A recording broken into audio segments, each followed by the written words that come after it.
¿A dónde está papi?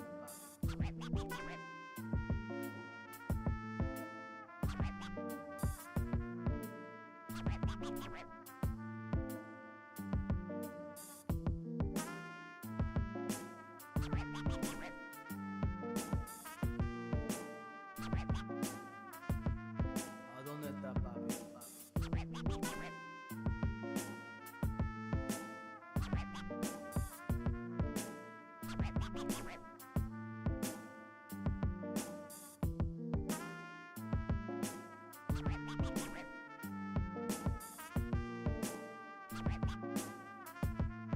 ¿A dónde está papi?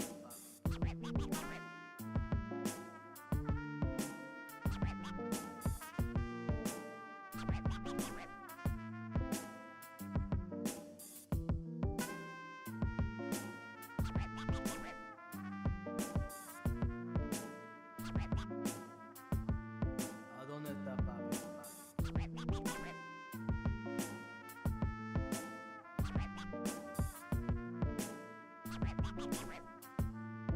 ¿A dónde está papi?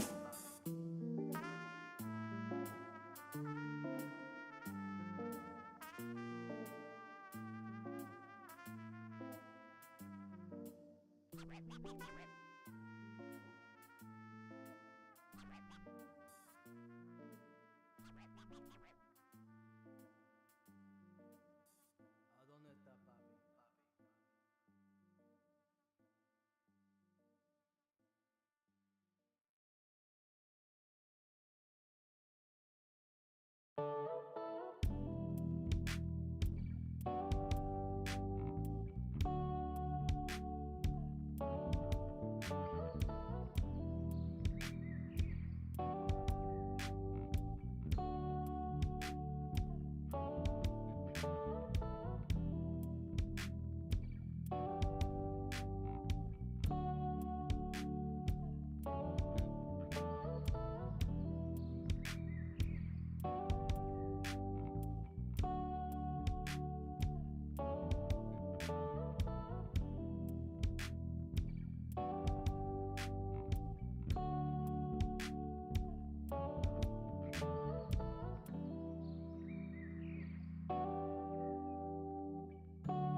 Welcome, welcome, welcome to the Thursday stream. Is it Thursday already? Jeez. Welcome, everybody. Heat, how's it going? Sharpie Diesel, Michael Hassler, Derry Bennett, happy Spirit Day indeed. A-Bond, welcome. Fu Manchu, welcome.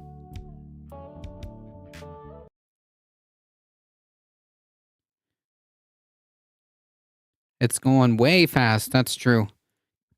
That is very true. On the plus side, at least it's Friday tomorrow, right? On the plus side.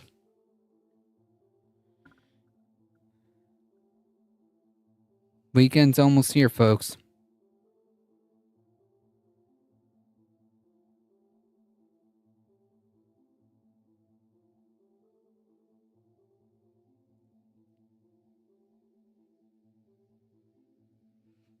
Real quick shout out to Tina too.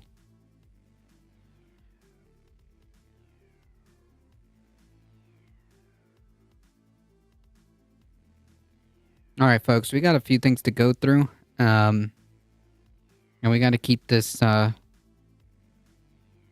got to keep the stream on schedule. Michael Hassler, yes, join the YouTubes. Subscribe to the YouTubes.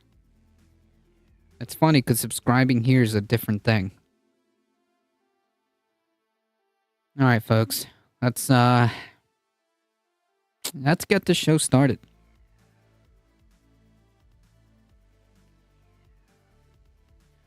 Because this is relatively breaking news, we still have to continue to cover what the circus is happening. Apparently, Jim Jordan lost the vote, and apparently, not only did he lose the vote for speakership, he then decided that he was not going to run for speakership. Instead, the Republicans were trying to maybe expand the powers of the temporary speaker just to get stuff done. But that fell through. All of this, by the way, it happened within hours, more or less. Like, this is all relatively new. And now, man, this is making my head spin. Now Jim Jordan has decided, since that resolution didn't go through to expand the temporary speaker's powers, now Jim Jordan has done a 180 and is running again for speakership, or has thrown his hat in the ring again for speakership. Oh, man, the circus continues, folks. Yeah. So we'll get through all of that in more detail. Wolf Glen, yeah, I'm sorry. I know it was like a lot. I know it was a lot, but all of this happened relatively short. In relatively recent times. So the TLDR is that, like, so Jim Jordan lost the vote again, right? Then he decided that he wasn't going to run again for the third round of voting.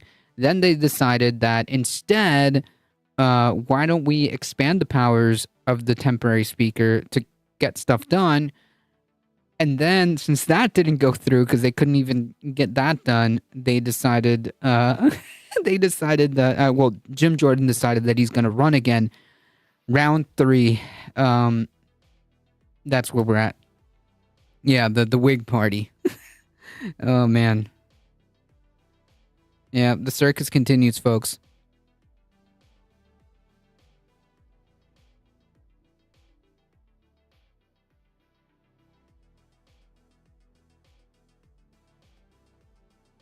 Yeah, it'll work this time.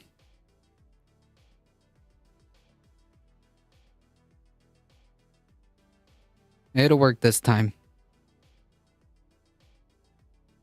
How many rounds will it take this time? I don't know, but my bet is that it's going to take more than the 15 last time. It's going to take more than the 15 last time. Follow-up question, will we have a speaker before the government shuts down? Yeah, I don't know about that one. The main thing is opponents are getting sanctioned and death threats. Yeah. Yes, actually, I have that article queued up. I have that article queued up.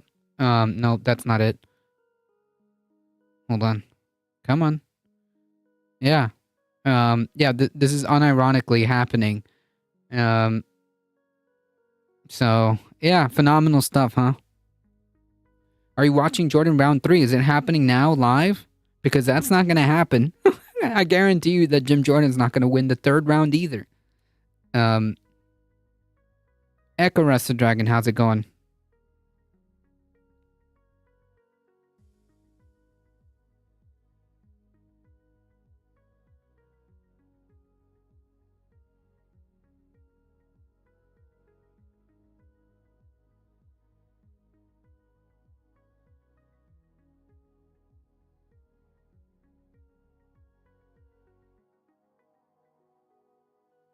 They better get to voting then. Yep.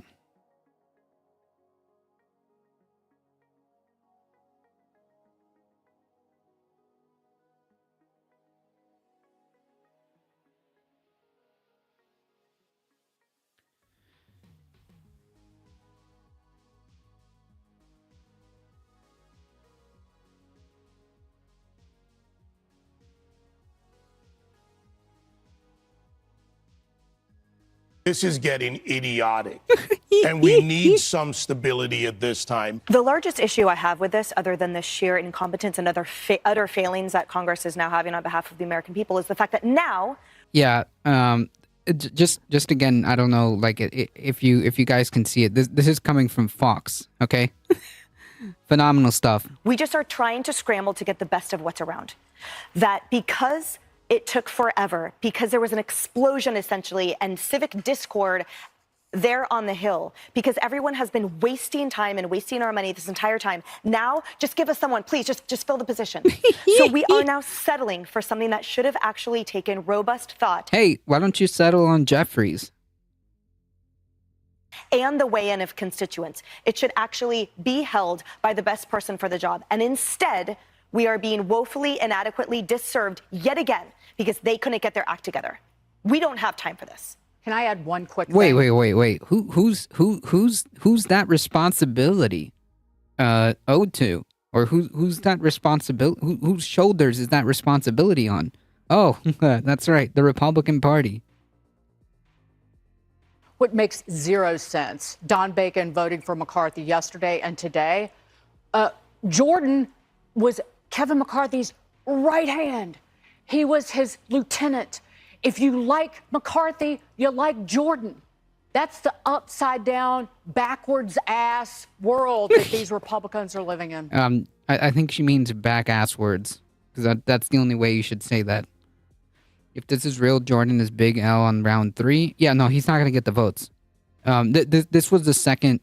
I think this was the second vote. Because this was released a couple of hours yesterday.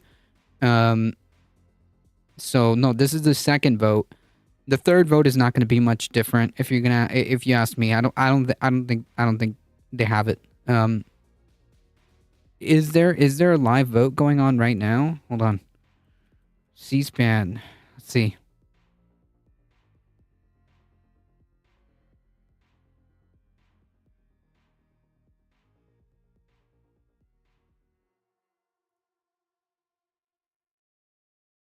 A healthy democracy doesn't just look like this. It looks... Nah, I don't think anything's going on right now. Nope.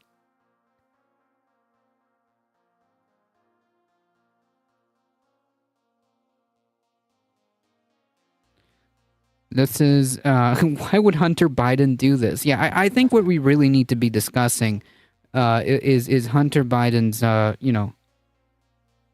humongous member.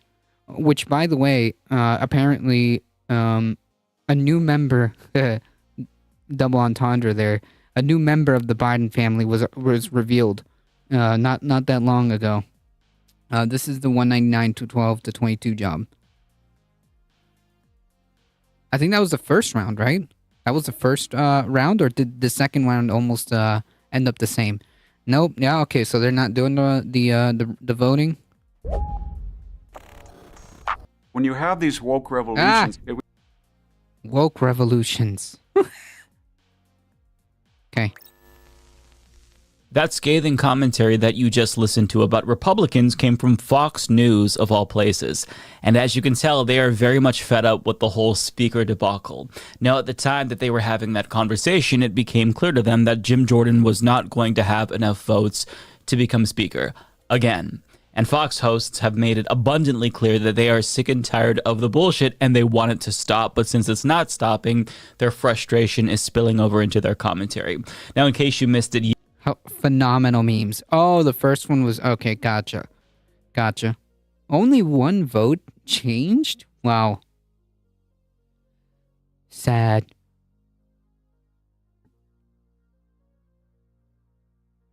yesterday, Fox host Brian Kilmeade's reaction to Don Bacon voting against Jordan was caught on hot mic, and here's what he said. Bacon. McCarthy.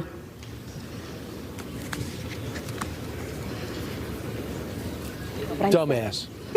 Yeah. So this is the second day in... Oh, man. Phenomenal. Phenomenal stuff, folks.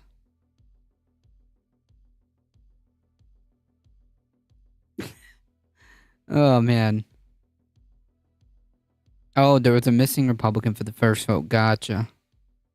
In a row that Don Bacon has been name dropped by Fox News hosts. Now, in an episode of his radio show, Kilmeade addressed this hot mic moment, and he expressed even more frustration at the situation when he referenced his comment there.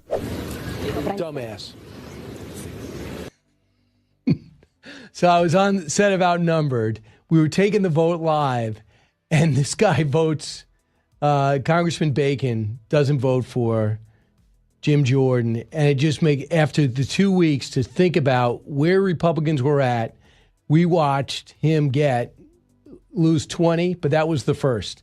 I did not know my mic was open. But next thing you know, by the time I walk upstairs at Outnumbered, my 7th hour of broadcasting, my last words were dumbass. Those were the words that were being carried everywhere. Everyone's like, my dude. Why are you standing up? That's such a weird way of doing a podcast or radio show, but okay, whatever.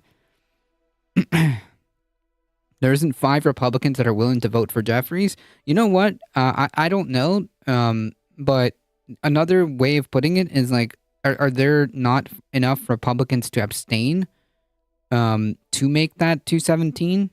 I don't know. Oh, wait, no, they would have to flip, right? They would have to flip. Yeah. Never mind. Ignore me. Maybe if this continues long enough, they might, but I don't know. Like, wow, your mic was open. Your mic was open. My mic was open for 6 hours and 58 minutes. Nobody cared what I said, but I say one word on an off mic moment. Well, because of the significance of the timing of it. And who it was directed to. That's why it mattered, my dude.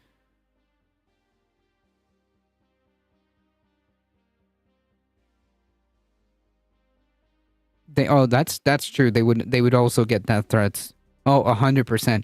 Like, imagine if they're getting death threats now for voting for other Republicans. Can you imagine if, like, 5 Republicans decide to vote for a Democratic speaker? Oh, man. Oof.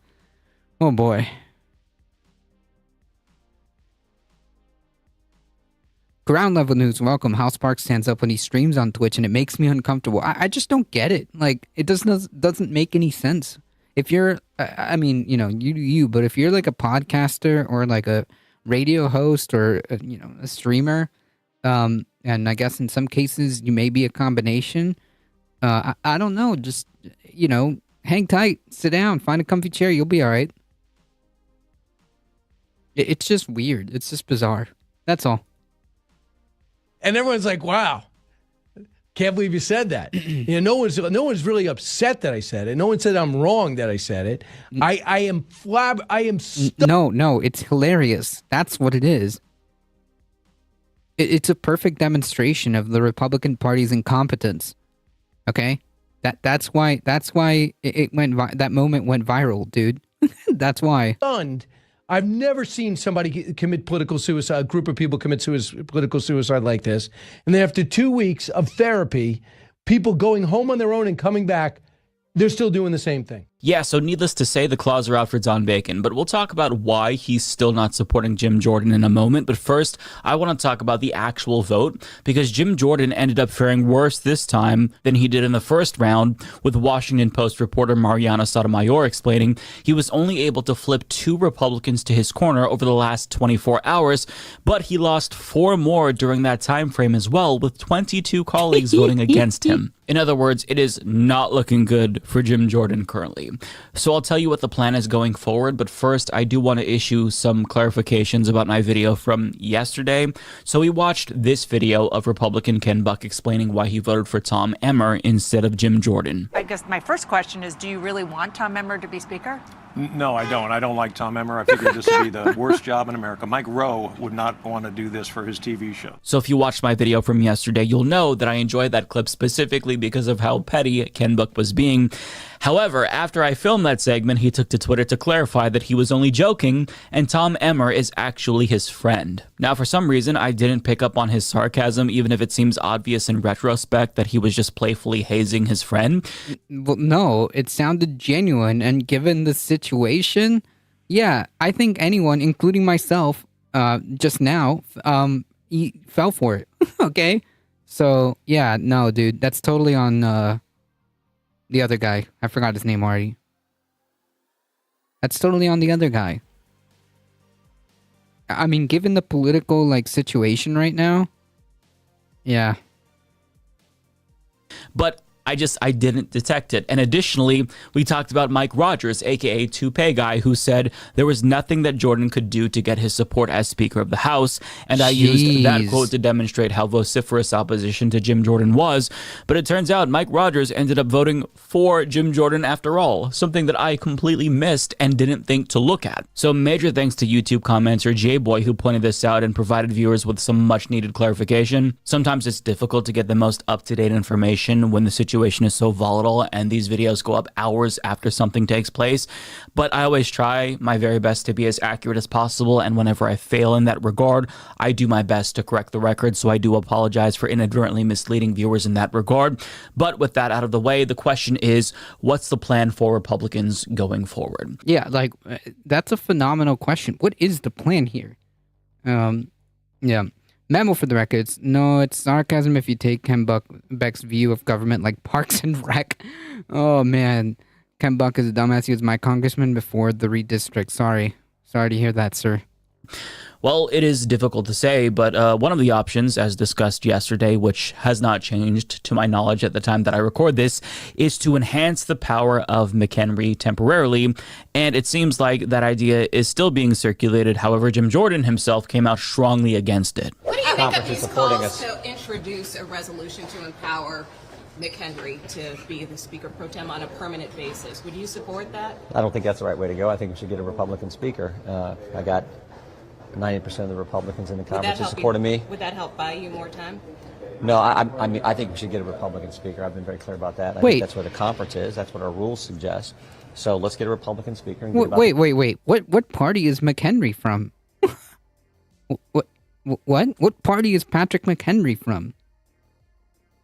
The Speaker race is insane. Yep.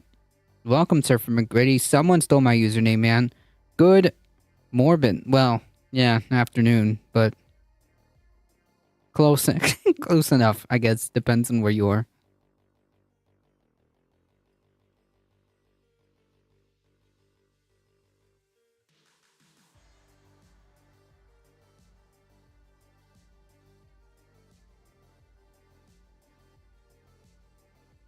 The people's business. What if it was? His opposition to this plan is not surprising at all to me, because he benefits from the pressure that Republicans are feeling to settle for him right now. So it wouldn't buy him more time, it'd buy his opponents more time to come up with someone else who they'd rather support. But if Republicans were to opt for this option, one conservative commentator on CNN explained in a very colorful way how this entire debacle would have been for nothing. This was said in between the first and second vote, but yeah, phenomenal stuff. It's just like anyone's guess what's going to happen now. Honestly, yeah. I mean, they're going to try to vote again. Round 3. Jim Jordan's going to try again. and I guess we'll find out what the next step is, what the plan is for this circus. Who knows? Nonetheless, here's what he said. But the obvious road that all of us are seeing, which is at this point, Jim Jordan doesn't look like he's going to be speaker, and that perhaps the guy who actually has the gavel temporarily, Patrick McHenry, should have it. Can you talk about that and why that isn't happening like this, if that seems to be where this is headed? Well, it's not in their nature, and I say there, it's not in the nature of the conservative wing of the conference to give up. You know, their whole brand is, let's fight about everything. And even when we've gotten fewer votes, let's keep fighting and keep trying to deny the reality. And what you wind up with is just another episode of monkeys getting amorous with football starring the House Republicans. And until you get tired of that show, you know, which is, I think, coming soon based on what I'm hearing, you're going to have to continue to go through this chaos. This Patrick McHenry business is fascinating. He is one of McCarthy's top guys, helped him get the speakership. And if this whole thing winds up with him as being named assistant to the regional manager, or whatever title they're going to give him here, which is not in the Constitution, this will be like the biggest circle jerk in the history of circles. Oh man, that's yeah. Okay, so I've made this comment before. When the circus isn't going, like I saw a meme on social media, and it basically said something to the effect of like, when the circus isn't doing well, they send out the clowns to distract people, and well, there's a whole lot of clowns running around recently, so yeah, it's not going great. It's not good. Not good. Did you know that Sidney Powell has flipped and pleaded guilty? Yes, we will talk about that because that's definitely a big development. All these lawyers are going to flee like the cockroaches they are. Yep. We're going to talk about this because that's a big update in this case, especially in one of the more important cases when it comes to all of the felonies that this guy's facing. This one is one of the important ones. This one and the January 6th one are pretty important because like this is all about proving the point, like without a shadow of a doubt that this dude was trying to finagle the election. I think Trump has a new gag order too. Yes, we talked about that yesterday, I want to say.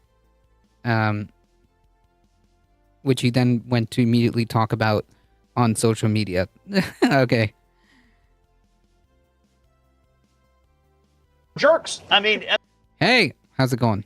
I mean, to have McCarthy's guy back in as a temporary speaker, and if you're a conservative, and you have followed Jim Jordan, you followed these guys, and you want them to be right, remember, you're the mark here. There was no plan. Mm-hmm. They had no plan. They threw McCarthy overboard without any plan whatsoever of what to do next. He's right. They ousted McCarthy before even trying to build a consensus for any alternative, and they crossed their fingers hoping that their number one choice, Jim Jordan, would become speaker. Yesterday, Matt Gaetz arrogantly tweeted a picture of him and Jordan saying Speaker Jordan Day, but after 2 failed votes, it looks more likely that that's not going to happen.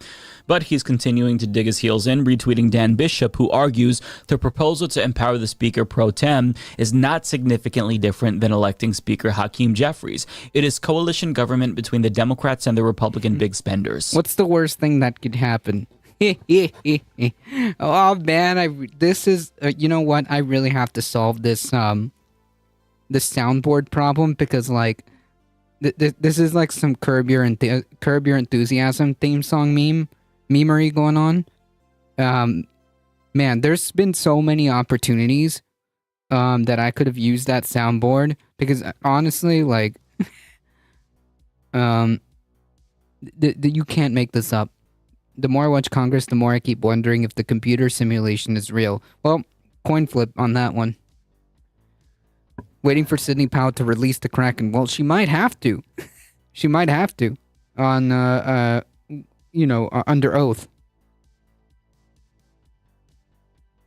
And it makes sense that they think this because, again, McHenry is McCarthy's guy and their opposition to McCarthy has not gone away. So when you consider their position and the position of the Republicans on the other side who vehemently oppose Jim Jordan, it looks like an impossible situation for Republicans to overcome with no end in sight. There just doesn't seem to be a Republican who can act as the consensus candidate. So in the end, one side's going to win and the other side is going to lose. And at the end of the day, some Republicans are going to be disillusioned with the end result whenever we see that.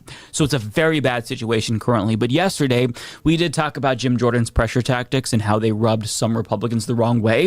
But I do want to dive a little bit deeper into that because Don Bacon told Politico reporter Olivia Beavers that it was so bad that his wife received threatening texts from Jordan's team, with one anonymous sender writing, "Why is your husband causing chaos by not supporting Jim Jordan? I thought he was a team player." Yeah, so basically, this is escalated, and I've already got the article queued up. But yeah, this is some like mob stuff. I only say that because I think this is the second or third time House Speaker since November of 2022. Yeah, but Republicans Republicans made this mess themselves, right? This is 100% on their fault. 100% their fault. The only reason Kevin McCarthy became speaker is because he made deals with these like far right people, and part of that was, well, we're gonna lower the threshold it takes to vacate the speaker, and it only takes one person to make that motion happen. And like, because the majority of the House is so slim, all Democrats had to do, and they did, is just vote in unison to vacate the speakership. And that's exactly the correct play. Especially after what McCarthy did, how he tried to like throw them under the bus for the whole like government shutdown stuff. They're under no obligation to help him. And now they're under no obligation to help the Republican Party. Why? Everyone should be able to see that these people they're just incapable of governing. All of this is their fault. Now, she responded by asking, "Who is this? Oh, now you have nothing to say?" They responded again, saying, "Your husband will not hold any political office ever again. What a disappointment and failure he is." She responded to that, saying, "He has more courage than you. You won't put your name to your statements." Now, in another anonymous text message she received, the sender says, "Talk to your husband. Tell him to step up and be a leader and help the Republican Party get a speaker. There's too much going on in the world for all this going on in the Republican Party. You guys take 5 steps forward and then turn around and take 20 steps backwards. No wonder our party always ends up getting screwed over." Yeah. So when the spouses of GOP lawmakers are receiving creepy anonymous text messages threatening the careers of their spouse, and on top of that you have Sean Hannity personally emailing GOP holdouts to strong-arm them into supporting Jordan, it's really easy to see why this pressure campaign backfired. Jim Jordan pissed off a lot of Republicans, rubbed a lot of people the wrong way, and I don't think that he's going to gain support after pissing off so many people. But on the opposite side, the people who are enthusiastically supporting Jim Jordan are doing so because he is the most extreme House Speaker ever, and if they don't take up this opportunity to elect a far-right insurrectionist fascist, then they might not ever get it again. And Jim Jordan is willing to do things that are incredibly unpopular that other Republican speakers would not do. In fact, I'll let Republican Tom Cole tell you why he's enthusiastically supporting Jim Jordan. But unlike any other speaker we've had, he's had the courage to talk about a long-term plan and to get at the real drivers of debt. And we all know what they are. We all know it's Social Security. We all know it's Medicare. We all know it's Medicaid. No president of either side has been willing to deal with this. Yeah, no that's not true. This is just a sad excuse to take away crumbs. To take away these like minute safety nets that we do have, and it's abhorrent. It's disgusting. So the rumors to Mike from the Humanist Report running for president next year. Only asked because he talked about it on Thursday night. After the Young Turks, Cenk is running. Yeah, I think it was a joke. Okay, I think it was a joke. And I think part of the joke is I don't know if Mike is even eligible. How old is Mike Figueroa? I don't even know if he's old enough.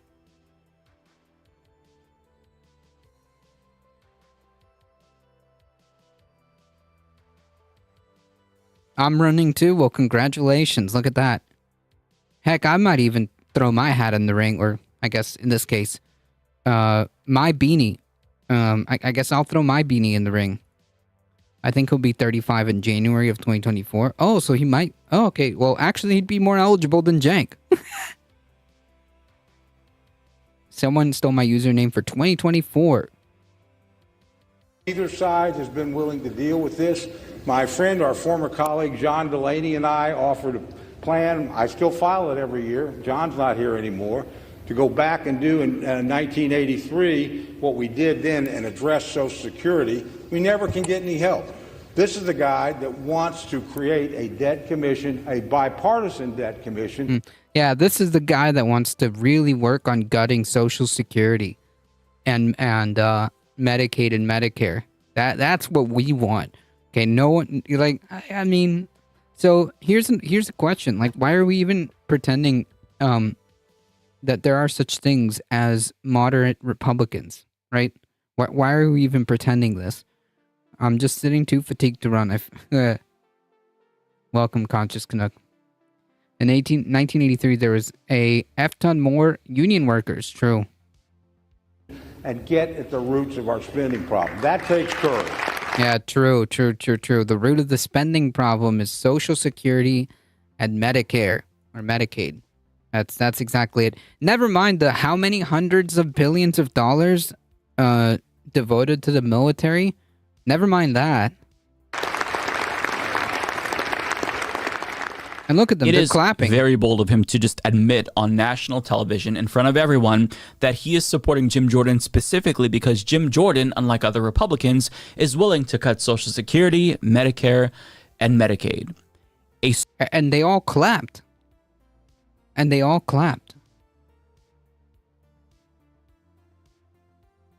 Yeah, I mean, he could have just said F the poors, and that would have been that would have sufficed. They're moderate Republicans, they're called Democrats, true. Cut the military, exactly. Service that I'm assuming many of the GOP's constituents rely on since they're older, so they're going to rely on that. So you're saying you want to fuck over your own base, which is why you're supporting Jim Jordan. Yeah. This happens. This is like the MO. This is like the MO of like the Republican Party, right? Since when have like the Republican Party be like, oh wow, these policies are gonna directly like hurt the very same constituents who overwhelmingly vote for us. Again, this is not a thought process in their heads.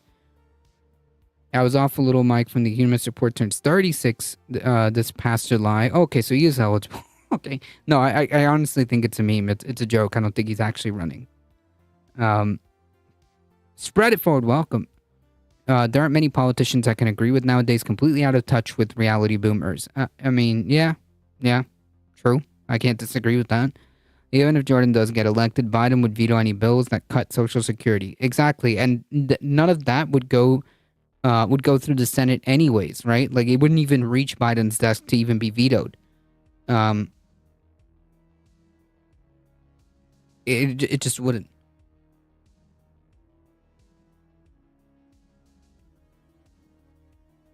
It's wild that they admit things like this.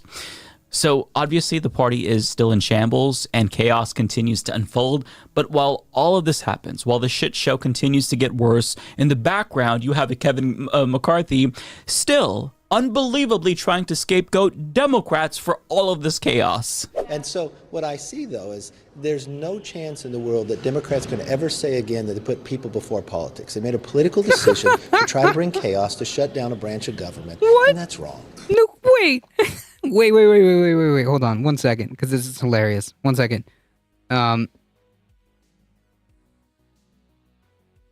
second. So let me get this. Let me get this right.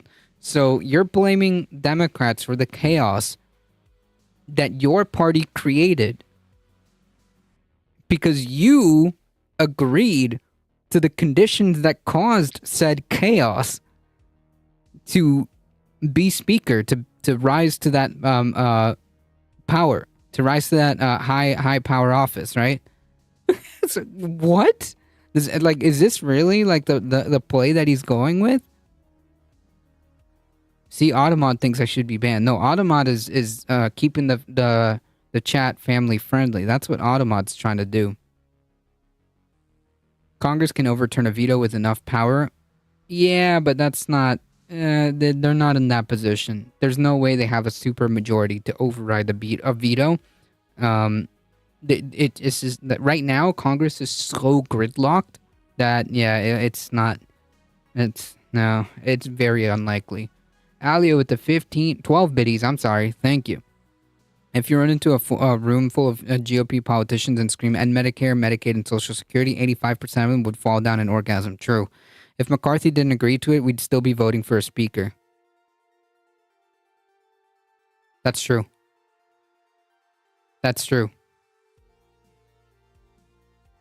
Which, by the way, is also the fault of Republicans, because it's they're the ones that are supposed to govern, right? They're the even if it's 2 seats, even if it's 5 seats, they're still the majority party. They're the ones that need to govern, right? So govern. Oh, they can't. They can't. If McCarthy didn't agree to it, we'd still be voting for a speaker. Up next year, however, that may be the case. That they have veto power or veto capabilities, veto override capabilities. But we'll, I guess, cross that road when we get there. Yeah, so the TLDR is that this is on Republicans. This is in no way on Democrats, okay? Say what you will about the Democratic Party. This is not on them, okay? They're not obligated under any circumstance to bail them out. Yeah, brought to you by from the party of personal responsibility, right?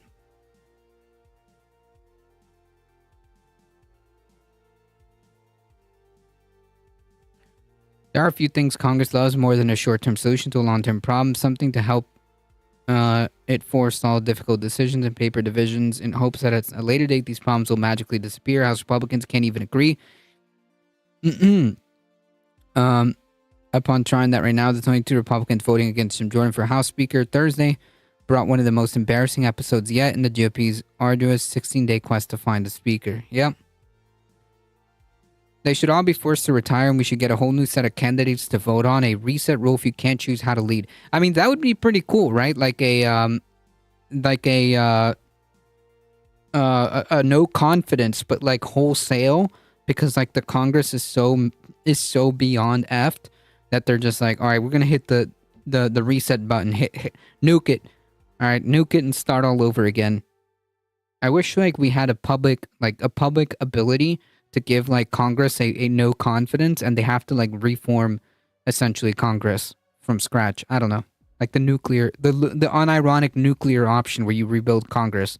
I kind of like that. I mean, that would be cool. I don't know how in practice that would be deployed, but that would be cool. I mean, like just like how we should be able to technically recall any elected official. That should be a part of that. Just like Trump, it's the evil commie Dems' fault. Exactly. Bye-bye.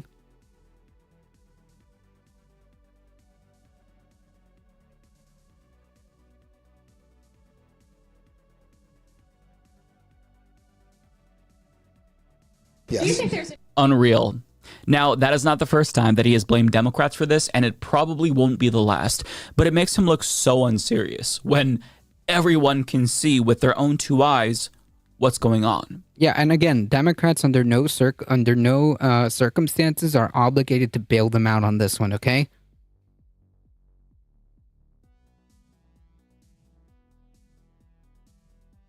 The no confidence rule sounds like the UK. Yeah, something like that, where you can recall Well, no confidence is like they recall the parliament, the prime minister. Parliament calls the prime minister, and they have to make a new election. But I'm talking about like nuke Congress completely.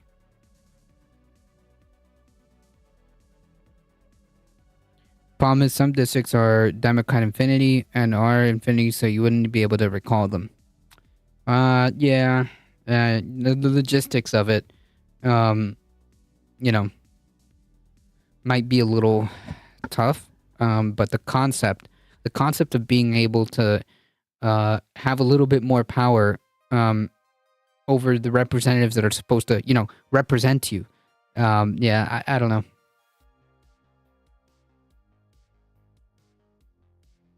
Maybe Israel? Nah, I don't know if Israel even has those type of options.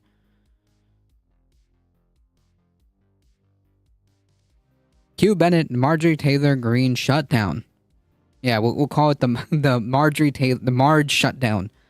It's like the famous comedian Bill Hicks said when he was alive back in the 90s. Now I have to create Republicans. Bill Hicks said, I believe was a progressive comedian ahead of his time.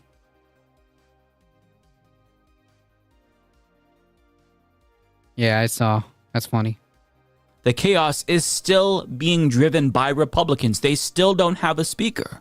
So to say that Democrats are responsible is so cartoonishly comical at this point that it's shocking to me that he still continues to say this with a straight face. So I hope that he keeps making that point, because I think that he is going to look like such a clown. Like, it's not going to come off as genuine to the American people. And I hope that he doesn't realize that he's hurting himself by saying this, because he should continue to say this.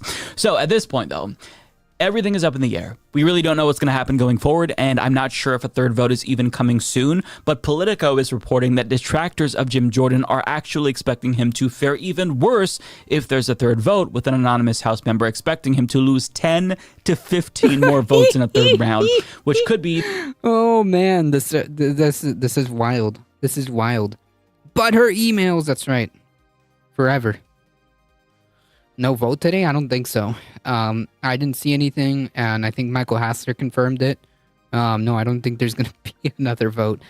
Oh, man, phenomenal stuff, right? And again, the Democrats are under no obligations to bail these people out. It's actually probably for the best that the whole country sees the ineptitude that's happening. I heard that Jim was going to try to empower the temp guy. Yeah, but that fell through. Like we'll talk about it. But that fell through. Congressman weekend. Yep, Congressman weekend hard and vacation hard. That's right. So GOP wants 15 tries. Who knows? Who knows if it'll be 15? It might be more. My bet on the over-under is going to be over, okay? It's going to be over the 15.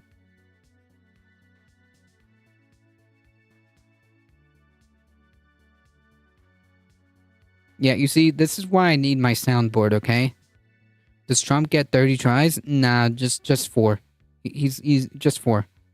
15 plus, yeah, that's my bet. Okay, that's my official my official bet is more than 15. Okay.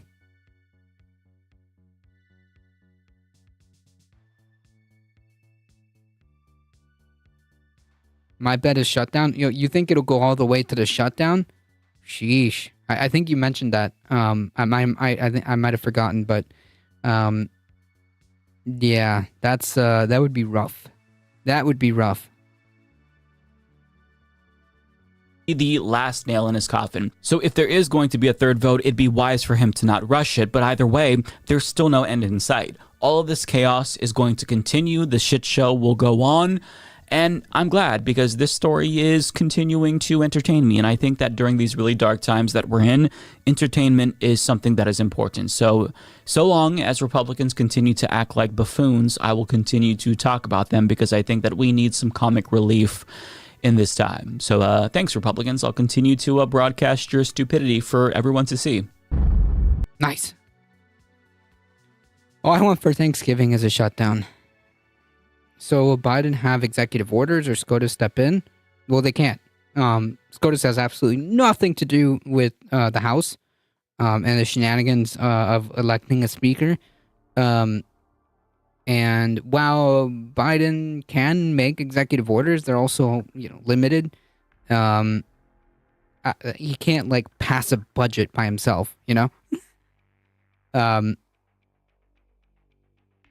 I think they're happy the U.S. cannot spend money. I think the Ultra MAGA do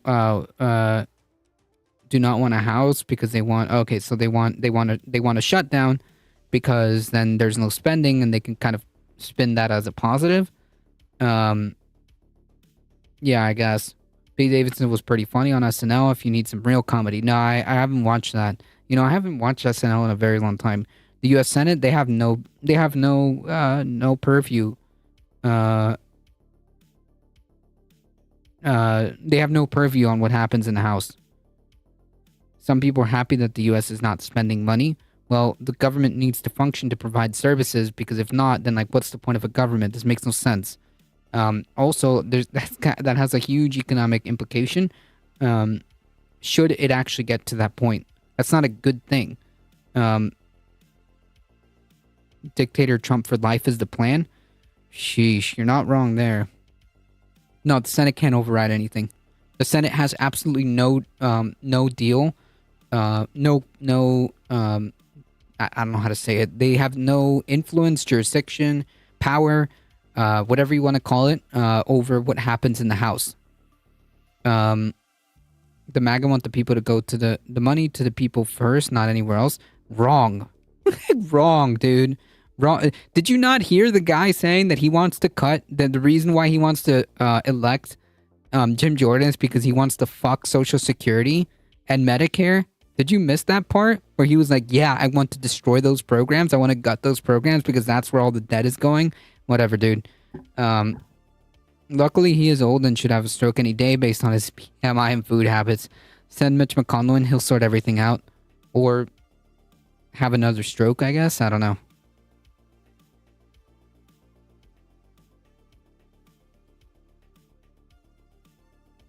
All right, so piggybacking off that, now that we have that kind of set up, GOP reveals threatening text to wife received about Jim Jordan vote. Don Bacon and his wife received multiple anonymous texts saying that what would happen to his political career if he didn't back Jim Jordan. Jim's been nice one-on-one, but the broader team's been playing hardball. In an exchange we went over this. I'm sorry. These are the same texts. Bacon did end up voting for McCarthy, was ousted from the position instead of Jordan on Tuesday. I'm sorry. I thought there was a new text, new threats. Sorry, you can just ignore that. I guess you're just another left-wing conspiracy theorist. True! I'll just go to Vosh. What? You know what? Yeah, actually, it's probably better if you do that. Not gonna lie.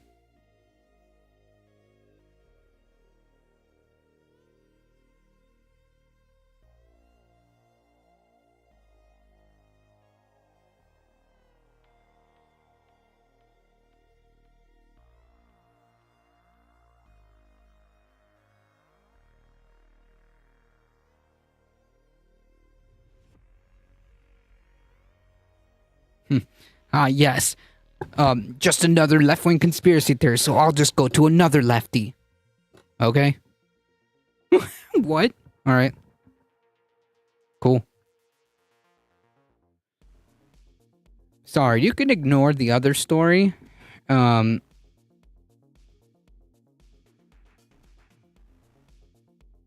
thought there was another, update on the threats, and, so you can ignore that.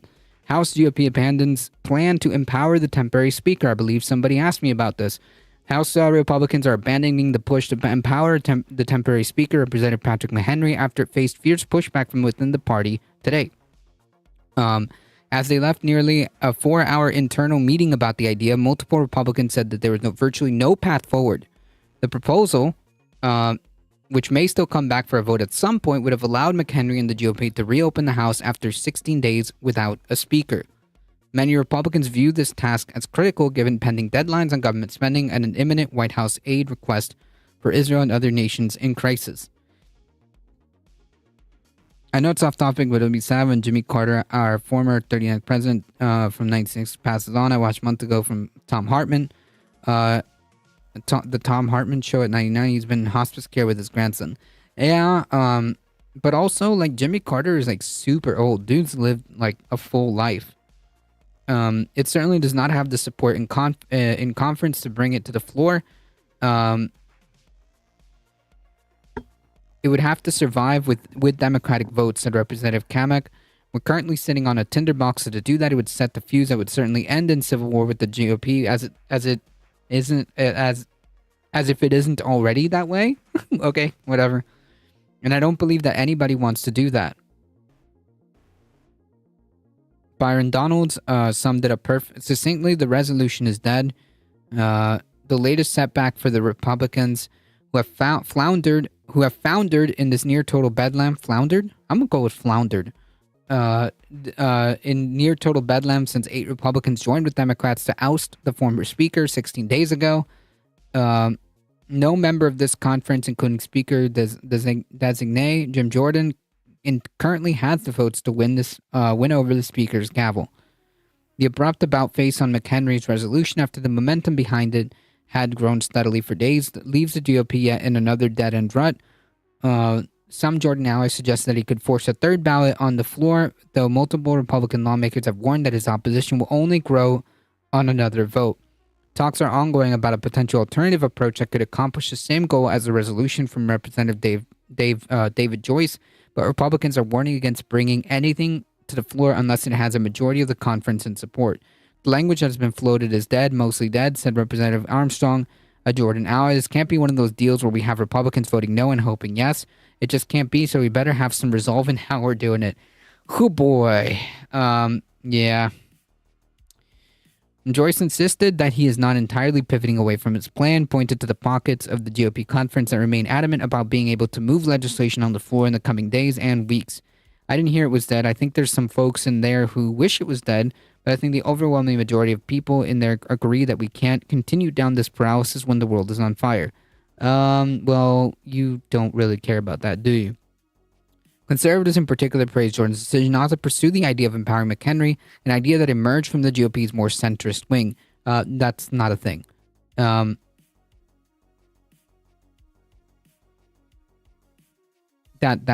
not a thing.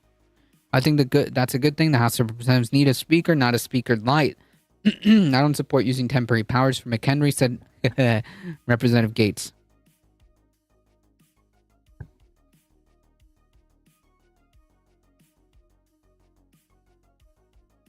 So, that didn't work. And now,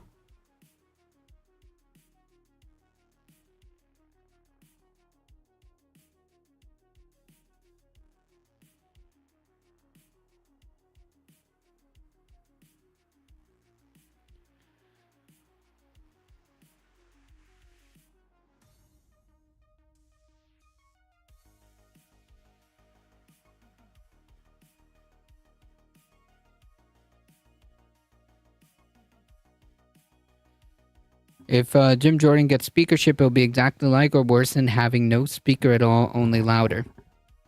Maybe. Representative Jim Jordan to pursue third vote to become the speaker. Yep, this is the latest update. Judiciary Chairman Jim Jordan says he will move ahead with the plan to hold the third vote in his bid to become speaker, reversing an earlier plan for a lengthy campaign.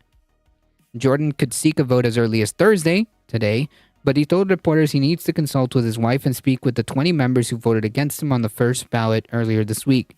The decision comes after a nearly 4-hour closed-door meeting that was originally intended to focus on a plan to vote on resolution to empower McHenry to bring legislation to the floor until January. Some members had hoped McHenry could oversee votes on spending bills or a short-term funding measure to avoid a government shutdown. Current government funding expires November 17. About a month from now. The plan fell apart after conservatives voiced strong opinions. Representative Banks from Indiana said the proposal would be handing our majority back to the Democrats by going along with the power-sharing agreement. It's the biggest FU to Republican voters I've ever seen. Like you care about Republican voters. And, well, you do to the extent that, you just need their vote. That's about it. Banks told reporters that's a historic betrayal to Republican voters if we go along with it. It's a big mistake. Do you think these House shenanigans will make more people open to RFK? I could see RFK taking a bunch of the national popular vote because people are fed up. Maybe Republicans jumping ship. Well, by and large, a lot of RFK's base is conservative, is Republican anyway. So if anything, RFK could potentially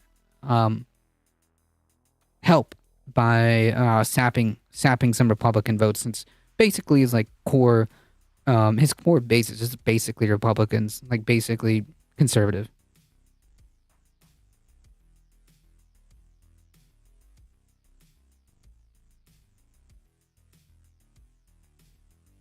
So it may be the case, yes, that Republicans will jump ship. Maybe. Maybe some.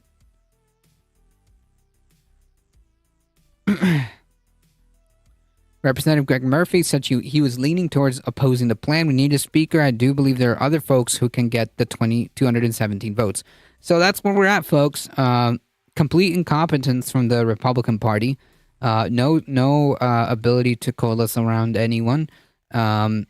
Much less try to provide some short-term solutions. Just a complete circus, folks. And yes, like Mike said, we will continue to cover this because,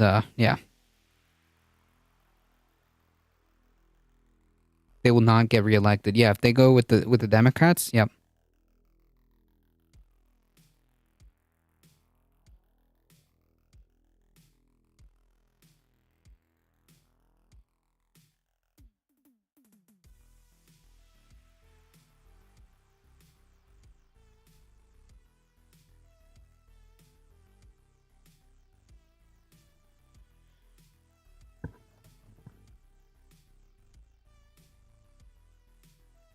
Do you think they're going to use this stall for the budget next month? Use this to their advantage to shut down the government? Who? The Republicans?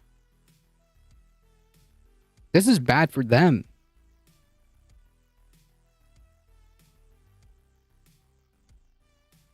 This is bad for them.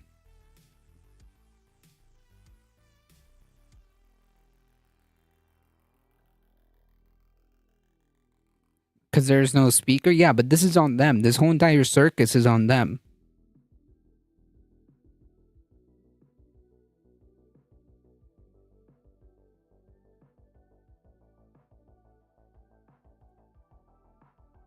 Early Monday morning, Treasury Secretary Janet Yellen assured the world that the United States has plenty of money.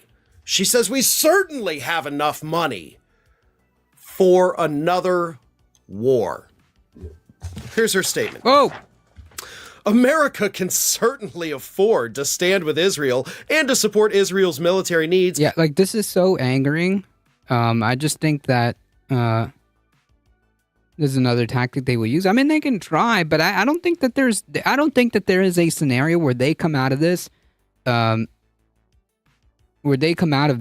unscathed. I mean, hey, listen, folks, this is absurd, okay? This is absurd. This is absurd. I'm sick of paying for wars. I agree. This is absurd. And we also can and must support Ukraine in its struggle against Russia. America has also made clear to Israel we're working very closely with the Israelis that they have a right to defend themselves. But it's important to try to spare innocent civilian lives to the maximum extent possible. So Janet Yellen. So another way of putting it is, so we are intentionally devoting all our potential resources and wealth, for the ability to, create weapons and arm other countries. Like, regardless of what you feel about any of these conflicts, like, regardless of what you feel about any of this, like, basically what she's saying and admitting is that we have the money and resources, but we're making an intentional and conscious decision to just devote it to that instead of, like, I don't know, healthcare, education, food, housing. 100 billion in the next package. I'm not joking. No, I believe you. I believe, in fact, it was Biden who announced it, or shoot, I forget who announced it. I don't know if it's going to get approved. We have no Congress, but Biden. Okay, so it was Biden. Yeah. We can't feed kids in school or elderly folks once a day, but we find money for bombs. Yeah, that's my point. Exactly correct. Exactly correct. No matter what you feel about, what's going on, the point being is that she admits that the United States has all this wealth and all these resources. We're just choosing to do this. We have no health care. We don't have we don't have higher education guaranteed to us. We don't have food guaranteed to us, despite being this incredibly wealthy nation that apparently just has hundreds of billions of dollars for bombs. Giving money for bombs makes more money than throwing food at people. Does it, though?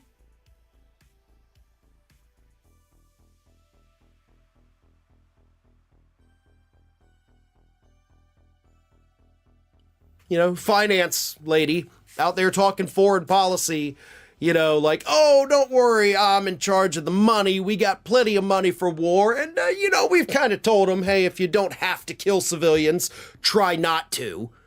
But also, like, hey, as the, secretary of whatever, treasurer secretary, I can tell you with confidence that, F you, poors, you're not getting shit. You're not getting healthcare. You're not getting education and social safety nets that would benefit people. You're not getting any of that. Hope one of America's styles to get more countries to trade with, and that's what Ukraine is all about. I don't know about that one. I don't know about that one. But this isn't about the war. This is about the audacity of that statement. True. Which might be one of the most disgusting. Damn. So Farron is going down the same thought process that I am when I heard when I heard the quote. Things I've ever heard. We certainly have money to fund 2 different wars right now. Listen, my arguments are watertight, okay? Now, this is not about the attacks from Hamas against Israel. This is not about Israel's collective punishment of Palestinians. I'm not wading into that in this segment. This is about... Mom, can I have a third war? You haven't finished your Ukraine yet, damn it. The United States. There's always money for war. Doesn't matter who it is. Doesn't matter where it is. The war machine always has enough cash to keep it going, no matter what. Now, we ask for things like universal health care because medical debt is the #1 cause of bankruptcy here in the United States. Yeah, so, essentially, like, we're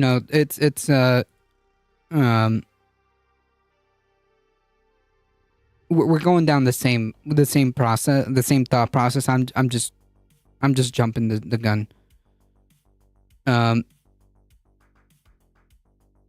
There's always money for war equals there's always money for investments. Yeah, investments to what?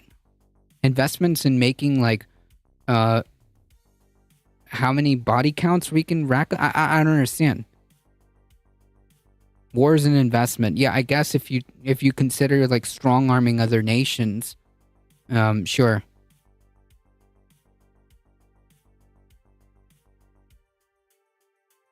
quite frankly, I think we would be better off as a society to worry about our citizens. The point is to get strong capitalist nations to trade with in the future. Yeah, okay. We'll see how that worked out. Did that work out phenomenal in the last, 20 years? Did that work out? No. You know what would have been probably better for this country as like a whole? I don't know, investing in its people. Okay? Not all stocks work out, yes. So why would we put stocks in like some bloody mess instead of just like, I don't know, investing in our people that we know will be lower risk but still give us some return on investment? Investing in people is always a losing stock. No, it isn't. Investing in people always pays dividends. Always. It may not be as high dividends as like, I don't know, destroying other countries, but it still pays dividends. Capitalism is good isn't the best logic either. True. Free healthcare versus a new nation to sell things. Well, free healthcare that is provided by the government absolutely provides a return on investment to your country. What are you talking about? This makes no sense.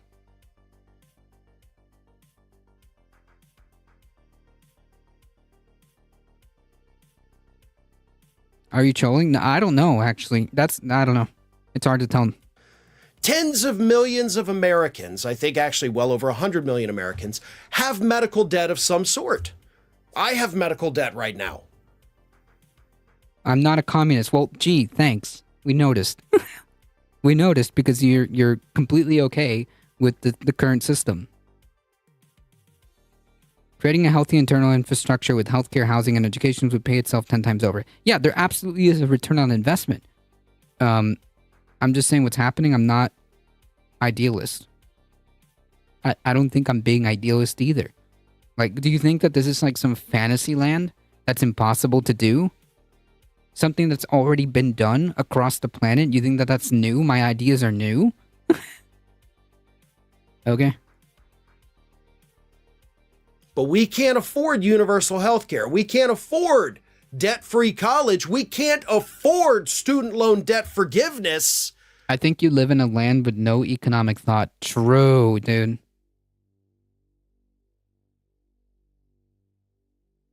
Whoa.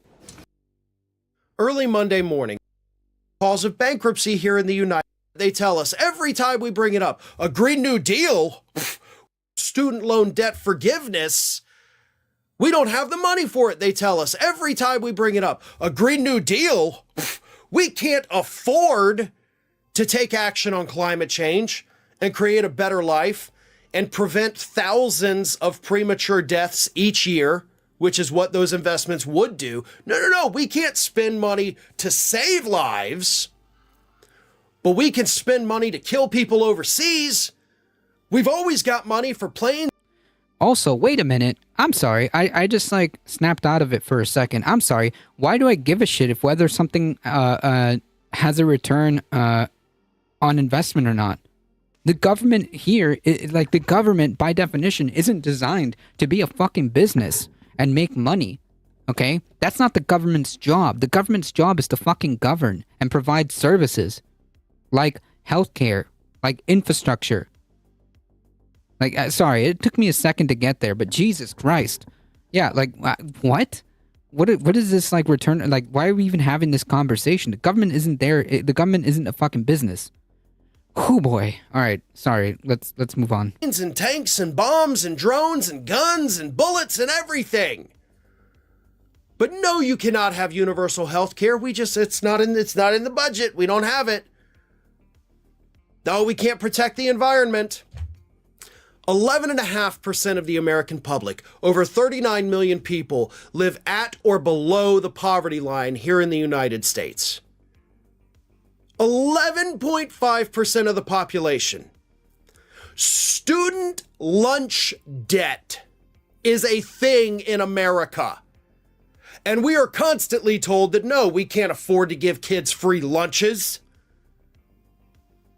We got to spend that money on new F-15 fighter jets. because our buddies over here need them. Ignore the human rights abuses of the people we're selling weapons to, whether it's in Israel or Saudi Arabia or wherever.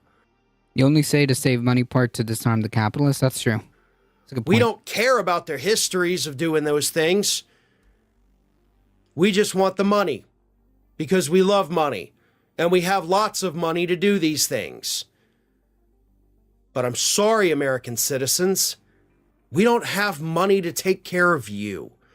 We don't have money to ensure that you have a habitable country 20 years from now. But when it comes to the war machine, we'll always find a way to fund it. Ring of Fire True, and that's so freaking messed up. The fact that, like, the audacity of the Treasury Secretary to come up and be like, yeah, don't worry. Oh boy, do we have money for war. You think that we can't afford a war on two fronts? Of course we have money for war. What are you talking about? Have you seen our country? Who has healthcare in this fucking country? Of course we have money for war. Oh man, phenomenal stuff. And Congress can also be slimy and tried to sneak in a race for them while they wanted to cut things like WIC and food stamps. Yeah. Have you, how do you avoid the new YouTube ad blocker? I have no ad blockers and YouTube still gives me the bird. I don't know. I don't even try. Okay? I don't even try. I don't even try to defy the YouTube gods.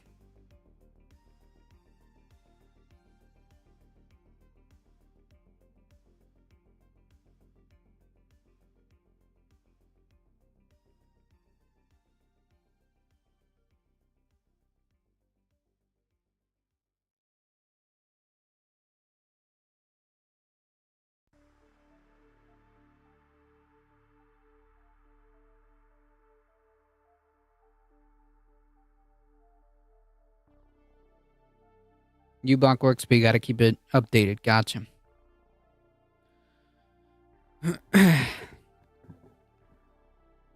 Michigan Senate okays bill nixing immunity protections for drug makers and sellers. Yes! This is a good thing, folks.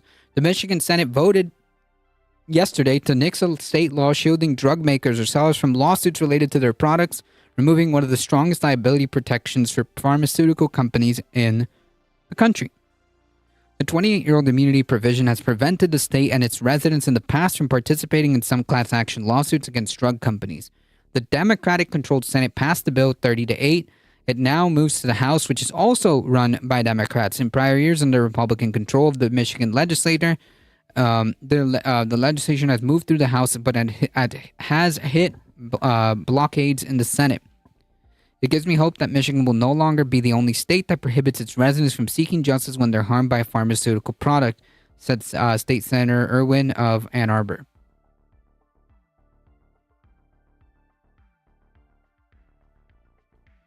Not all videos have ads. uBlock works, but you have to keep it updated. Gotcha.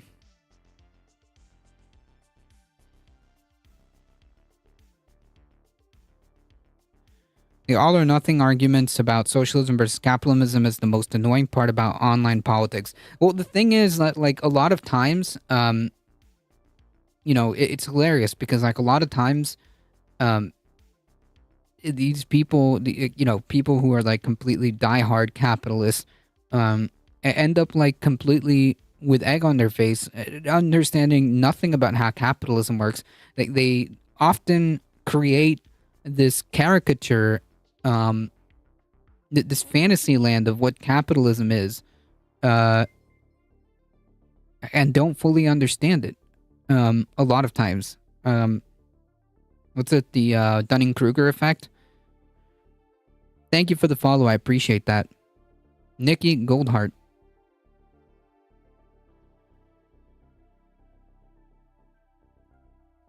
Michigan's drug immunity provisions were signed into law by 1995 by then Republican governor, in part to encourage drug makers to stay in Michigan. Yeah, so that kind of tells you a lot, right? The immunity provision blocks 2001 litigation against American Home Product Corporation. Did I miss the Kraken story? No, I saved that. Ooh, I saved that one for last. The immunity provision blocked the 2001 litigation against the American Home Products Corporation, the maker of the diet drug Fen-Pen. later litigation against Merck, the maker of the anti-arthritis drug, Vioxx, and the most recent litigation related to the opioid epidemic, according to the analysis by the nonpartisan Senate Fiscal Agency. Oh, Fen. Huh. We know that oftentimes adverse drugs events hurt, maim, kill residents all over the country. But Michigan is the only state where those residents and their families don't have access to the courts, don't have access to the justice system to seek accountability and compensation. The Michigan Chamber of Commerce argued the bill failed to recognize the role of the USDA played in determining the safety and efficacy of drugs. Opening up the law to liability would bring them an onslaught of new litigation against doctors, pharmacists, and pharmaceutical companies. The Chamber's Wendy Block wrote earlier this month to the Senate Civil Rights, Judiciary, and Public Safety Committee. Current law may not be perfect, but it appropriately seeks to strike a balance between recognizing all that prescription drugs have some risk associated with their use and the need to give Michigan residents an avenue to file a lawsuit if the FDA finds wrongdoing by a drug manufacturer. The Michigan Bioscience Industry Association, an association representing pharmaceutical and medical research, said the bill would threaten the growth of Michigan's life sciences sector. They argued it was enough that the residents could still sue pharmaceutical companies if they can prove they hid information from the FDA. Okay, but like, what if they didn't? And we're now finding out that something can really mess you up. I don't understand. Advocates for repeal would have one to believe that pharmaceutical manufacturers who save millions of lives are villains, because they have been. What are you talking about? That image was created by themselves. They made that image. See the Sackler family. See the company that makes insulin. And see that other guy who went to prison because he, with a smug attitude, raised a life-saving drug to an astronomical amount. I forget the drug that he owned. Shirkelly, whatever the guy that freaking clown is. I forgot his name. Mark Shirkelly. I can't remember exactly. Echo Rested Dragon, thank you for the Prime subscription. 7 months on a 4-month streak. Thank you. Baby formula is made in Michigan too, right? They had when they had that bad recall. Yeah, I believe so.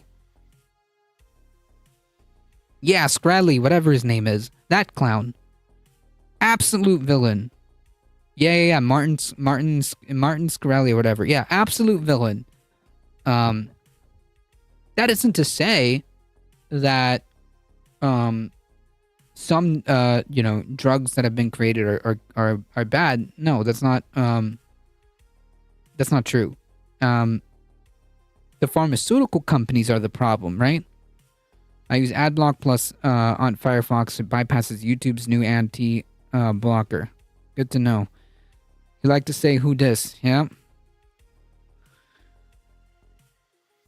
The State Bar of Michigan's negligence law section, which includes personal injury attorneys, said it was generally supportive of the bill that removed artificial barriers to the civil justice system. Nice. The bill, the legal industry group said, would allow Michigan residents injured due to the negligence of the pharmaceutical industry to have the same access to justice as residents of the rest of the nation. Nice. Cool. Good on Michigan.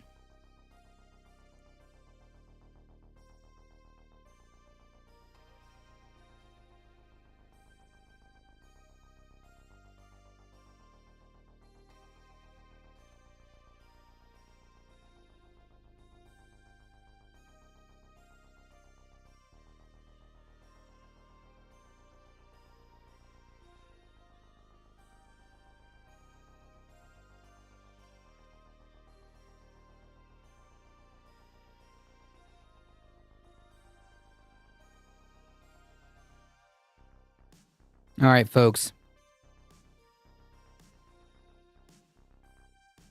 It's time. We need to release the Kraken, okay? Former Trump lawyer Sidney Powell pleads guilty in the Georgia election interference case. Sidney Powell, one of the 18 co-defendants in former President Trump's election interference case in Georgia, has taken a plea deal in which he has agreed to testify in the case. This is pretty big, folks. Wonder if it'll protect people from what they do off-label use, kind of like how Ozempic is for diabetes, but they're using it for weight loss. I don't know. That's a good question. Remember how we were contemplating whether or not these people would start turning on each other, or maybe turning on Trump, as they start to realize that Trump doesn't really care about any of them. And these people ultimately, just like Trump, ultimately only give a shit about themselves. So now we're here. Okay? She is pleading guilty to the 6 misdemeanor charges. According to the agreement read in court on Thursday, today, she will get 12 months of probation for each count, as well as a $6,000 fine. Yep, that's right, parole and fines. She's not going to jail, but she will have to testify. So that's going to be a phenomenal meme. That's going to be phenomenal. She needs to lose her license. True. If she hasn't, did she, or I actually don't know. I know, like, Rudy Giuliani was fighting for his license.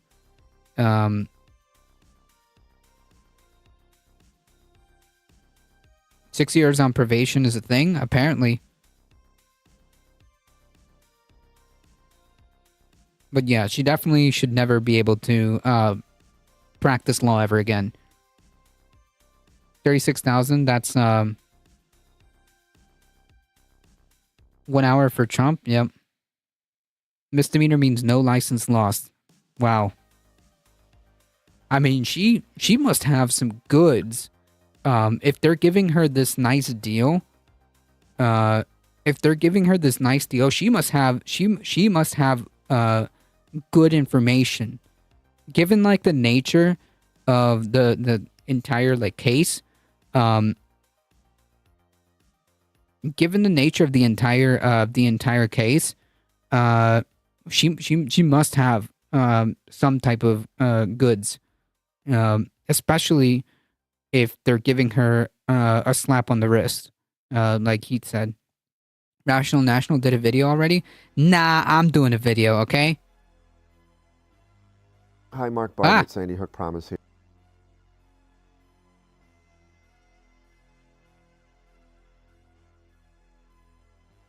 I do actually want to hear what he says. As part of the agreement, Powell must testify truthfully about any co-defendants involved in the case and provide all documents to the district attorney's office relevant to their case against the other co-defendants. I mean, like, she must have the goods, right? Steve Sadow, Trump's lead counsel, responded to Powell's plea deal by telling ABC News in a statement, assuming a truthful testimony in the Fulton County case will be favorable to my overall defense strategy. Oh boy, that smells like cope. That smells like cope. But okay. Powell's plea comes a day before she was scheduled to go on trial along with co-defendant Kenneth Chesebro. Oh man. Chesebro, according to sources, rejected a similar plea deal. With the state, ABC News was the first to report yesterday regarding Powell's plea deal. Former Georgia prosecutor Chris Timmons told ABC News, from the DA's office perspective, it can help them in a number of ways. It focuses the trial to acts that are relevant to Mr. Chesebro. It also means the state's witnesses are facing one cross-examination instead of two. Prosecutors accused Powell, a former Trump campaign attorney, of helping tamper with the voting machines in the Coffee County as part of the efforts to overturn the 2020 presidential election.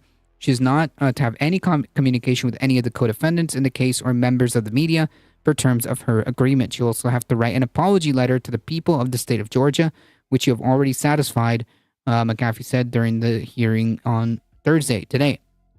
Powell, Chesebro, Trump, and 16 others pleaded not guilty to all charges in a sweeping RICO case. RICO indictment challenged for alleged efforts to overturn the results of the election in the state of Georgia.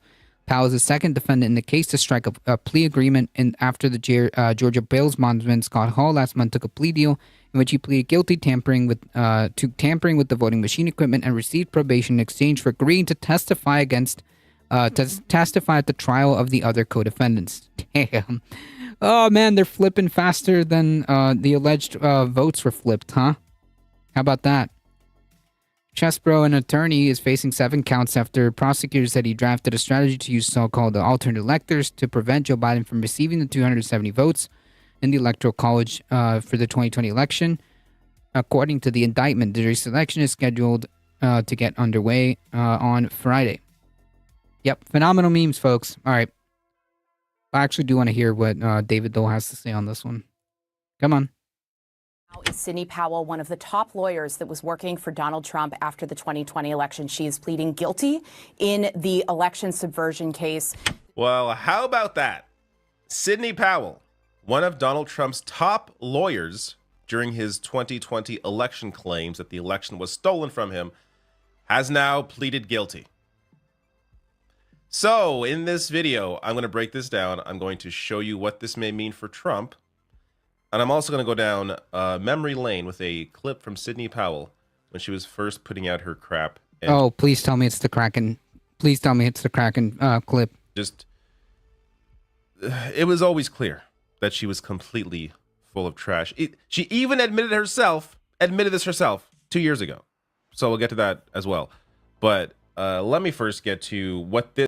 Was she the one who Trump was asking about putting light in the body to fight COVID? I don't remember. This is all about. So the charges Powell pleaded guilty to on Thursday stem from her effort to access voting machines in Coffee County, Georgia, after the 2020 election. Powell and others involved in that effort claimed they were investigating allegations of voter fraud. Powell's plea came as a surprise because she and her defense attorney had vigorously insisted in recent days that she had done nothing wrong and that she had explicit permission from local officials to access the machines. And then, with the trial set to start on Monday, she had a change of heart. So Powell's guilty plea, which she entered in a court hearing in Atlanta, makes her the first member of Trump's close advisors to admit to crimes related to the 2020 election. She had been slated to go on trial. Yeah, here's another thing. Like her defense team, I don't know if they're the same, but like her defense team is like probably sat her down before this trial started and like basically had I assume, okay, that her defense team had to have had a conversation with her, being like, listen, you need to take this freaking plea deal, okay? Because it's not looking good, okay? It's not looking great. It's not looking good. And you need to take this plea deal, okay?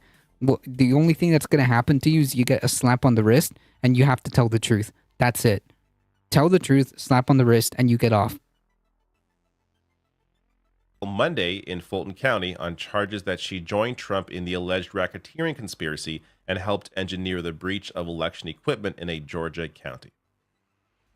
This is a very important domino. I will say, even if nobody flipped on Trump, I think there's enough there to, I hope at some point, maybe if we're lucky, put him behind bars. But having people like Powell flip, especially someone like Powell flip, someone who is a prominent member of this, is a very important piece to just add to the already overwhelming evidence against Donald Trump. So let me get to the important piece of that here from CNN. She also is agreeing as part of this deal to testify at future trials. So Sidney Powell is lined up essentially to go to trial at the end of this week alongside one other defendant in that case, another lawyer, Ken Chesbro. She's not going to be going to trial now. So she's taking this plea deal. She will not have that trial. She will also be in a situation where prosecutors will be recommending her to avoid jail time as part of this deal.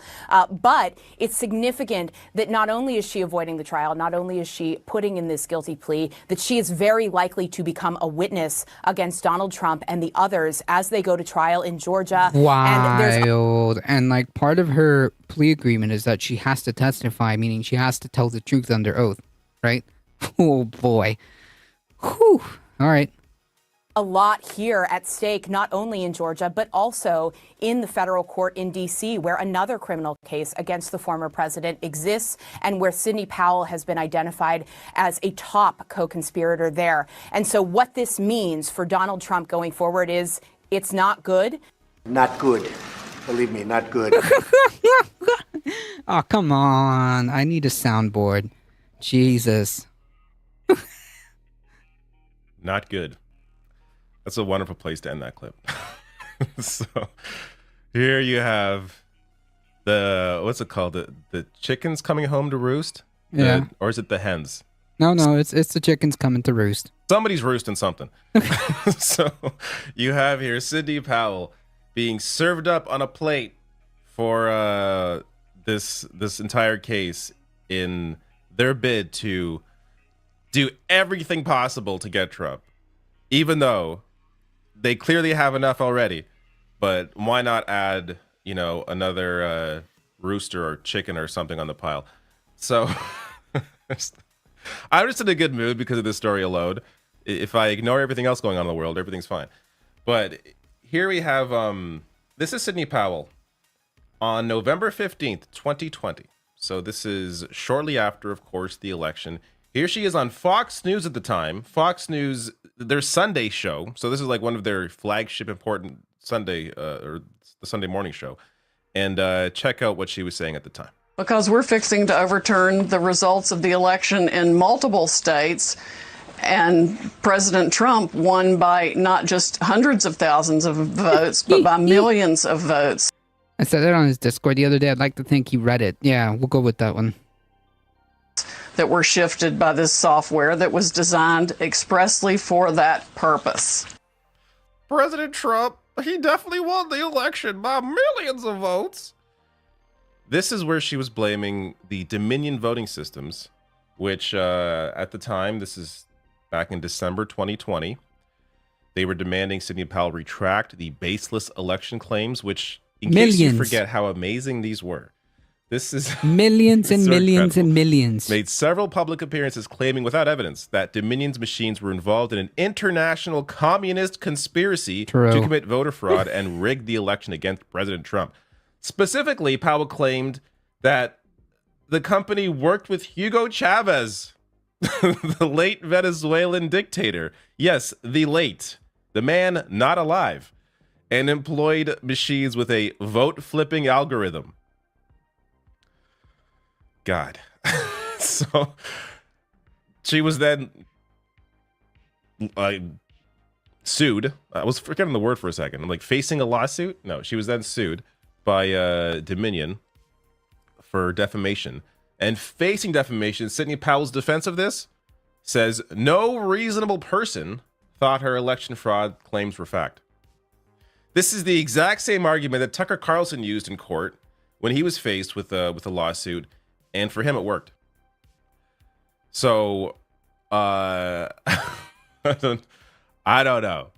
It's an amazing defense because you could at this point you're saying you can say anything, say whatever the hell you want. Yeah, I mean, just to be clear, just because you're making that defense does not make it, it does not make it bulletproof, okay? You can say that, and you can claim that no reasonable person would listen to me because I'm just, off my rocker, but that's not that's not good enough in court, okay? There's a reason why, there's a reason why Fox had to settle for how many, $700 million or something like that? Just, shy of $800 million, something to that effect. And as long as you can defend yourself by saying, well, sure, I said this crazy thing that clearly isn't true, but no person would believe me, which would essentially render defamation completely useless. If you could just use that as the defense, forever, in any case, then why would there ever be any successful defamation suit? But let me play for you, since it's worth watching, just, this happened in real time. Here is Sidney Powell in court while she is pleading guilty. There exists quite a number of unreasonable people like yourself. That's true. That's true. I've been handed a document that's titled a plea of guilty form. Is this your signature as well on the second page? Yes, sir. Right, thank you, ma'am. And ma'am, do you understand that this is a negotiated plea, which means that your attorney and I have reached an agreement, or the state has reached an agreement as to the proposed sentence that will be made to the court? I do. Do you understand that the recommendation being made to the court as to this accusation on counts 1 through 6 that you be sentenced to 12 months of probation to run consecutive with one another? I do. Do you understand that the state is asking that a $6,000 fine be imposed, a restitution of $2,700 be paid to the state of Georgia, an apology letter be written to the citizens of the state of Georgia, that you truthfully testify at all hearings and proceedings and trials involving the co-defendants in this matter, and that you have no communication with co-defendants, media, or witnesses until this case has been completely closed against all defendants. I do. It's wonderful. Wonderful to watch that happen. And yep, she had to write an apology letter. That the people that support Trump don't care. I don't think this will impact. If you are still on the MAGA train, this plea by Sidney Powell is not going to do anything for you. You're not going to care because you've gone this far. Why would you stop now? But yeah, like, and you could literally show like evidence that's indisputable, and like they don't care. They don't care. They don't care. That's true. Get wrecked, indeed. 72 months of probation. Yep. This has so the result of this is in addition to serving probation and writing the apology letter, Powell agreed to pay a $6,000 fine and restitution of $2,700, which is a minor slap on the wrist. I mean, considering what she's been facing, the lies she told, the impact that Sidney Powell has had on the brains of millions of Americans. For this to be the result of that, you know what? I would reject. Forget it. We have enough on Trump. Forget your guilty plea. No, you're going to go down with him because you were... Oh, wait. Concurrent or consecutive? That's more than Tucker got. True.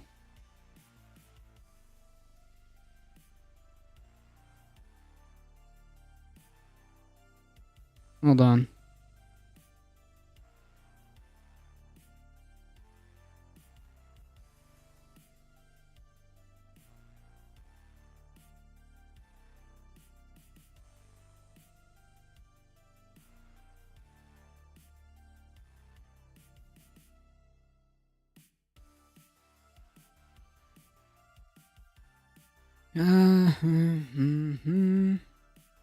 I don't think I saw.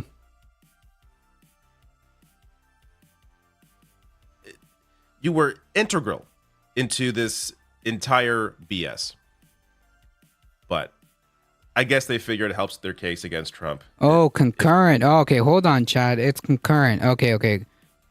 She's probably not in the right income bracket. My old man here's heard concurrent. Please let me be wrong. No, it was concurrent. Okay, it was in the courtroom. Part. Oh, what captions or hold on.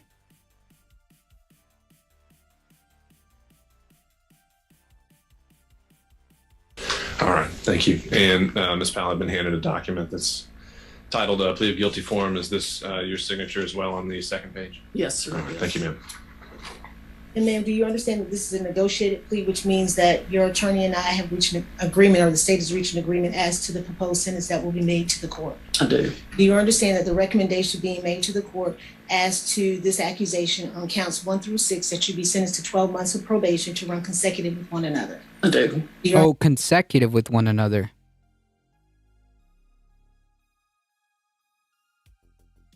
No, hold on, chat. Yeah, consecutive. Ooh, boy.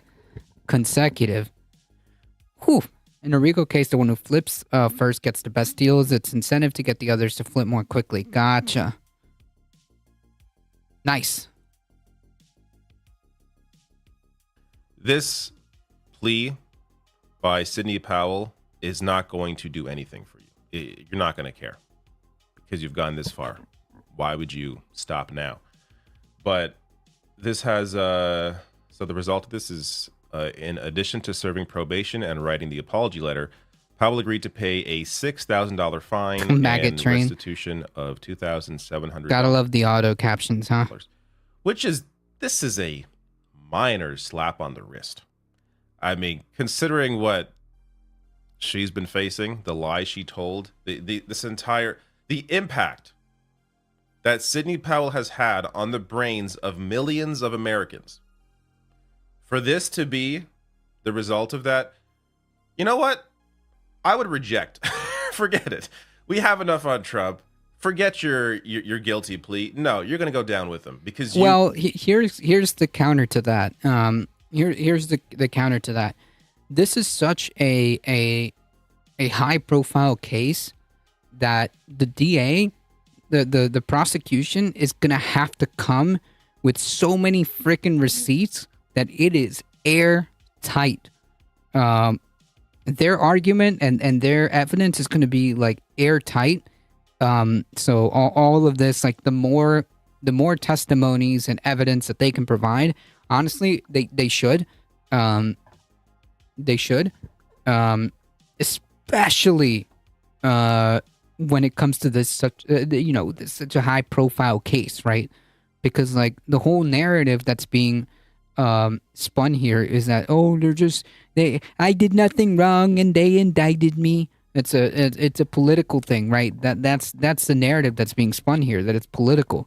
Well, if they have so much evidence that's irrefutable beyond a reasonable doubt and they get a conviction, I mean, like, that's it. Hammers down, case closed. So yeah, no, I think that the more witnesses and evidence that they provide, they should, even if it's not necessary. It strengthens the DA's case when more people flip. Exactly. She did cause so many people to refuse to get vaccinated. That was pretty dangerous. Yep. What is Trump going to do? He's gonna flip. He's gonna lose his shit. I don't think he can post about it. I don't think he can do anything about it. But yeah.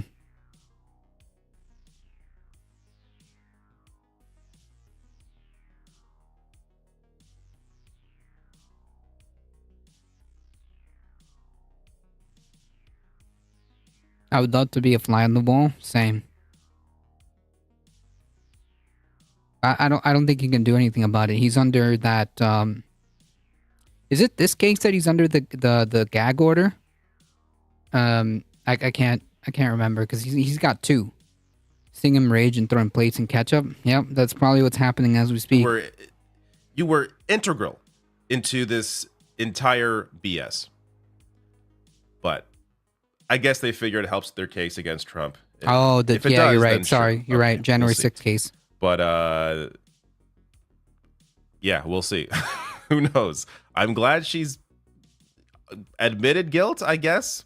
I guess that's a good thing. But as long as it does something to Trump, because if it doesn't, then you might as well have brought her down with him.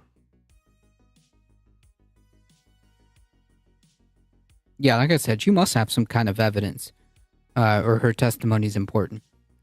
Yeah, the January 6th, Trump will finally learn what it's like to be powerless unless the GOP has a plan. Nah, there's nothing they can do. There's nothing they can do. He's going to run for president from prison, like he's wearing an orange jumpsuit. Imagine it, all the reporters and cameras. Let's hope it becomes real.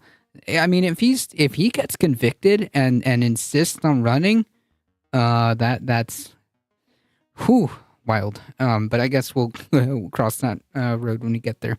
She was one of the main ones. Yep. So if she flips and she's got the goods, that's my suspicion as to why she got a good plea deal. On top of what Firex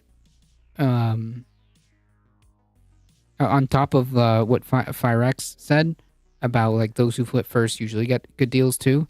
I don't want Trump in power or MAGA. Well, MAGA's Republicans. They're all MAGA. They're all MAGA. All right, folks, we did it. We did it. We got through and on time. Look at that, 7 o'clock. Of course, she has the details. She was in the meetings. Yes, and I hope all of that comes to light under oath.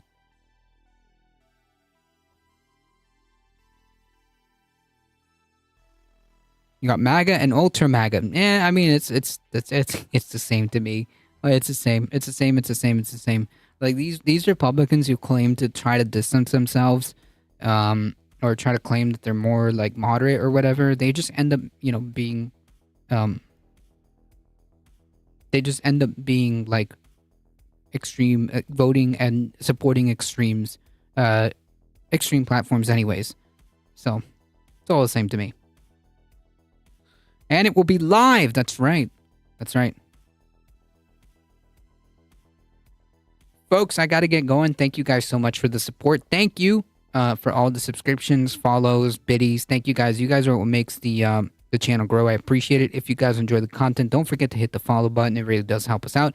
And if you want to go above and beyond, head on over to the YouTube channel. Hit the big red subscribe button. It really does help us out, as 246 of you have already done. You guys need new parties for real? Yeah, well, yeah. Yeah, I'm not disagreeing with that. Apocal Optimist, thank you for the follow. I appreciate it. You got 6 free emotes. Look at that. Thank you, Heat. Thank you, Michael Hassler, for moderating and for keeping the chat chill. I appreciate it. We'll be back on Monday. We're here Monday through Thursday, 5 p.m. Eastern Time. Bring a friend. Spread the word far and wide that this is one of the chillest places to be. Thank you guys so much. Thank you for the stream. No, thank you for being here. I appreciate it. As always, folks, please stay safe. Please take care of each other. I love you all, and I hope to see you guys in the next one Monday, 5 p.m. Eastern Time. See ya. Swordslinger, thank you.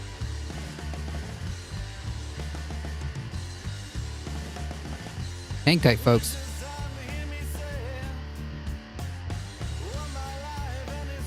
Peace.